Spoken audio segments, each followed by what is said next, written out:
Hi. இன்றைக்கி ஒரு விஷயத்தை பற்றி உங்கள்கிட்ட ஷேர் பண்ணிக்கலாம்னு நினைக்கிறேன்.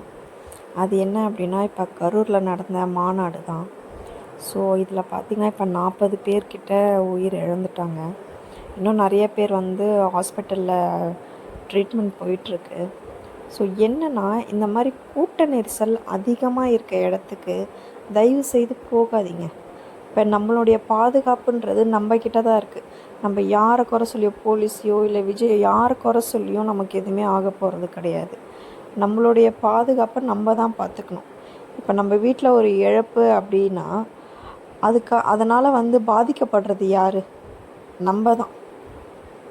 அதுக்காக நிறைய பேர் வருத்தம் தெரிவிக்கலாம், எல்லாமே சொல்லலாம். ஆனால் அதில் முழுக்க முழுக்க அதனால் வந்து பாதிக்கப்படுறது வந்து நம்ம மட்டும்தான். ஸோ அதனால் நம்மளுடைய பாதுகாப்பை நம்ம தான் பார்த்துக்கணும்.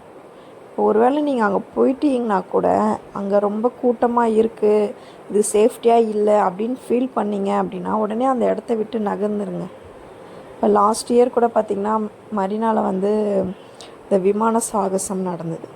அந்த கூட்ட நெரிசலில் கூட 5 பேர்கிட்ட இறந்துட்டாங்க. ஸோ இப்போ இதில் பார்த்திங்கன்னா 40 பேர். இந்த மாதிரி கூட்டம் அதிகமாக இருக்க இடத்துக்கு தயவுசெய்து போகாதீங்க. அந்த விஷயத்தை பற்றி நமக்கு தெரிஞ்சுக்கணும் அப்படின்னா நமக்கு நிறைய வழி இருக்குது. லைவ் போடுறாங்க, நியூஸ் சேனல்ஸ் இருக்குது. நம்ம எல்லாருமே சோஷியல் மீடியா யூஸ் பண்ணுறோம். ஸோ அதில் பார்த்துக்கலாம். இந்த மாதிரி இன்சிடெண்ட்ஸ்லாம் பார்த்திங்கன்னா நமக்கு தெரிஞ்சுக்கிறதுக்கு நிறைய பிளாட்ஃபார்ம்ஸ் இருக்குது. அது வழியாக நம்ம தெரிஞ்சுக்கலாம். நேரில் தான் போகணும், அதை நான் நேரில் தான் எக்ஸ்பீரியன்ஸ் பண்ணணும் அப்படின்றது கிடையாது.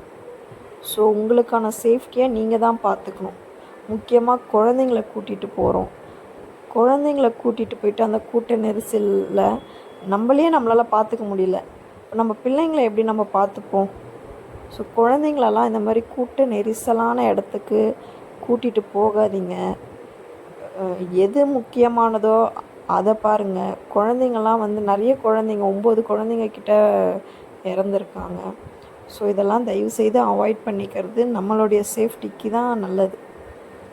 ஸோ இன்றைக்கான டிஃபன் பார்த்திங்கன்னா இட்லி, சாம்பார், புதினா சட்னி. நான் வந்து மோஸ்ட்டாக புதினா சட்னி இந்த மாதிரி தான் செய்வேன்.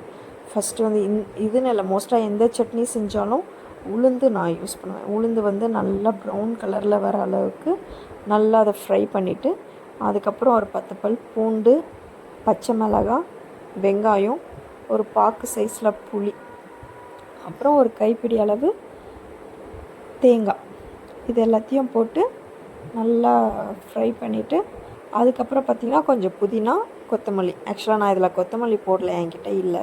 இதில் இன்னும் கொத்தமல்லி நம்ம சேர்த்தாலும் இன்னும் டேஸ்ட்டாக இருக்கும். கொத்தமல்லி போட்டுட்டு அதை நல்லா வறுத்துட்டு அதுக்கப்புறம் அதை ஆற வச்சு மிக்ஸி ஜாரில் போட்டு அரைச்சிட்டு அதுக்கப்புறம் அதுக்கு ஒரு சின்ன தாளிப்பு, எண்ணெய் போட்டு கடுகு, உளுத்தம்பருப்பு, கருவேப்பிலை போட்டுட்டோம். அவ்வளோதான், புதினா சட்னி ரெடி. தேங்க்யூ.